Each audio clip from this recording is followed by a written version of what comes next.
आज हम उस मुबारक फरमान के मफहूम को समझने की कोशिश करेंगे जो हिज हाइनेस ने गहकूच के मुबारक दीदार के मौके पर अपने प्यारे मुरीदीन को अता फरमाया। ये बात समझना जरूरी है कि ये एग्जैक्ट फरमान नहीं है, बल्कि फरमान का मफहूम और उसकी रूह को समझने की एक कोशिश है, ताकि हम उस पैगाम को अपनी जिंदगी में महसूस कर सके और उस पर अमल कर सके। सबसे पहले मौला ने जमात के साथ वक्त से पहले दीदार करके अपनी मोहब्बत और कुर्बत का एहसास दिलाया। जमात 1 बजे का इंतजार कर रही थी, लेकिन मौला 11 बजे तशरीफ लिया। ये सिर्फ टाइमिंग का फर्क नहीं था, बल्कि मुरीदीन के लिए एक रूहानी पैगाम था कि इमाम अपनी जमात से कितनी मोहब्बत करते हैं। जब मुरीद इंतजार करता है और इमाम उससे पहले उसके दरमियान आ जाए, तो ये एक ऐसा लम्हा होता है जो दिलों में हमेशा के लिए बस जाता है। इससे ये भी महसूस होता है कि इमाम हमेशा अपनी जमात के करीब हैं, उनकी फीलिंग्स को समझते हैं और उनके जज्बात की कदर करते हैं। मौला ने जमात के डिसिप्लिन और बच्चों के हुस्न अखलाक की भी बहुत तारीफ फरमाई। मौला ने प्यार भरे अंदाज में ये भी फरमाया कि शायद मेरे अपने बच्चे भी इतना डिसिप्लिन शो ना करते। ये सिर्फ एक हल्का फुल्का जुमला नहीं था, बल्कि जमात के लिए बहुत बड़ी खुशी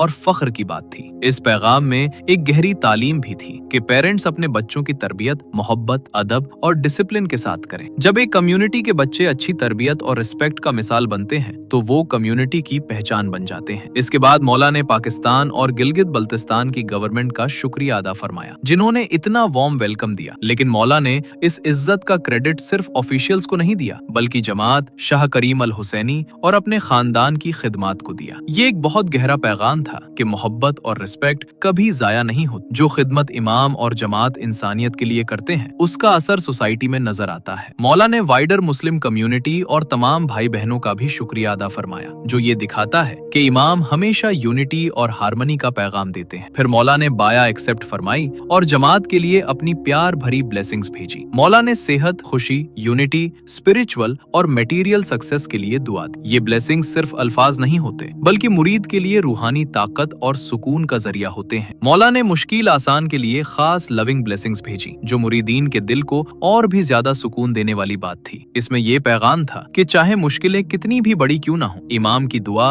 और अल्लाह की रहमत मुरीद के साथ होती है। उसके बाद मौला ने बहुत वाज़े तौर पर समझाया कि जमात के रूहानी और जमाती मैटर्स में सिर्फ इमाम ही असल अथॉरिटी है। मौला ने फरमाया कि बाया के जरिए मुरीदीन ने इस अथॉरिटी को कबूल किया है। कोई इंडिविजुअल या ग्रुप दीन और फेथ के मैटर्स में जमात की रहनुमाई नहीं कर सकता। गाइडेंस या तो इमाम से डायरेक्टली आएगी या ऑफिशियल इंस्टीट्यूशंस जैसे इटरेब और काउंसिल्स के जरिए पहुंचेगी। ये पैगाम आज के जमाने में बहुत इंपॉर्टेंट है, क्योंकि सोशल मीडिया और मुख्तलिफ ओपिनियंस की वजह से लोग कंफ्यूज हो जाते हैं। मौला ने मुरीदीन को क्लैरिटी दी कि उनका असल सोर्स ऑफ गाइडेंस इमाम और इंस्टीट्यूशंस हैं। मौला ने कुरान के कॉन्सेप्ट तौहीद का भी जिक्र फरमाया। मौला ने समझाया कि हम सब अल्लाह की मखलूक हैं और इंसानियत एक दूसरे से जुड़ी हुई है। इसीलिए मौला ने वाइडर कम्युनिटीज के साथ पीस और स्ट्रॉन्ग रिलेशंस बनाने पर जोर दिया। इमाम चाहते हैं कि उनकी जमात सिर्फ अपने अंदर ही नहीं, बल्कि पूरी सोसाइटी में पीस और हार्मनी का जरिया बने। जब जमात दूसरों की मदद करती है, सोसाइटी के लिए काम करती है और इंसानियत की सर्विस करती है, तो इमाम को खुशी होती है। ये पैगाम एक यूनिवर्सल मैसेज था कि एक मोमिन सिर्फ अपने लिए नहीं जीता, बल्कि पूरी इंसानियत के लिए फायदामंद बनता है। यूथ के हवाले से मौला का पैगाम बहुत गहरा और फ्यूचर ओरिएंटेड था। मौला ने फरमाया कि यूथ हमारा फ्यूचर है। एजुकेशन सिर्फ किताब तक महदूद नहीं होनी चाहिए, बल्कि इंसान को सोचना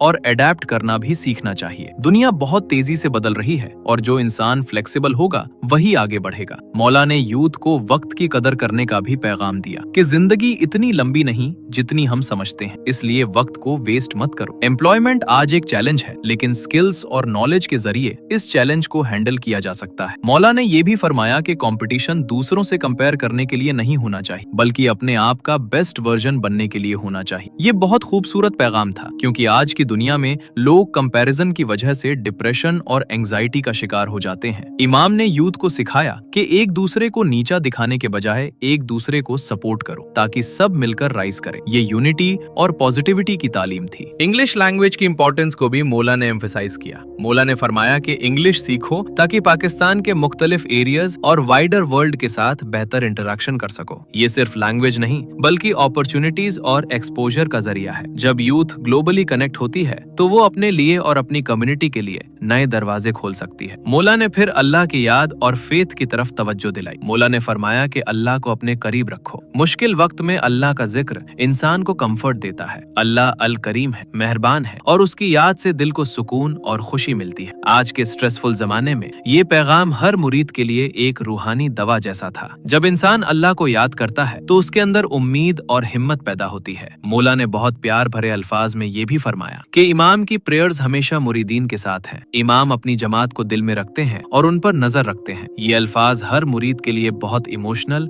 और रूहानी सुकून का सबब बने, क्योंकि मुरीद के लिए इससे बड़ी खुशी और क्या हो सकती है कि उसका इमाम उसको अपने दिल में रखता हो। जब रवांगी का वक्त आया तो वो लम्हे और भी ज्यादा इमोशनल हो गए। मौला ने फरमाया कि वो फिजिकली जमात से दूर जा रहे हैं, लेकिन जमात के खूबसूरत चेहरे अपने साथ लेकर जा रहे हैं। मौला ने ये भी फरमाया कि हर मुरीद से इंडिविजुअली मिलना मुमकिन नहीं था, लेकिन वो जल्द दोबारा आएंगे। ये अल्फाज मुरीदीन के लिए उम्मीद और मोहब्बत का पैगाम थे। मौला ने वॉलंटियर्स और उन तमाम अफराद के लिए लविंग ब्लेसिंग्स भेजी जिन्होंने दरगाह की प्रिपरेशंस और इवेंट की सक्सेस के लिए खिदमत की। मौला ने फरमाया कि उनकी सर्विसेज को देखा गया है और उनको अप्रिशिएट किया गया है। ये पैगाम उन तमाम वॉलंटियर्स के लिए एक बहुत बड़ी रूहानी रिकॉग्निशन थी जिन्होंने दिन रात मेहनत की। तस्बीह के तोहफे का जिक्र करते हुए मौला ने फरमाया कि ये तस्बीह जमात को इस मुबारक दिन और अल्लाह की याद दिलाती रहेगी। ये सिर्फ एक गिफ्ट नहीं था, बल्कि एक रूहानी निशानी थी जो मुरीदीन को इमाम और अल्लाह के साथ कनेक्शन का एहसास दिलाती रहेगी। और आखिर में जब मौला ने फरमाया don't worry I will come back soon, तो ये अल्फाज हर मुरीद के दिल में उतर गए। ये सिर्फ एक वादा नहीं था, बल्कि एक रूहानी तसल्ली थी कि इमाम और मुरीद का रिश्ता कभी दूर नहीं होता। चाहे फिजिकल डिस्टेंस हो, इमाम की मोहब्बत और दुआ हमेशा जमात के साथ रहती है।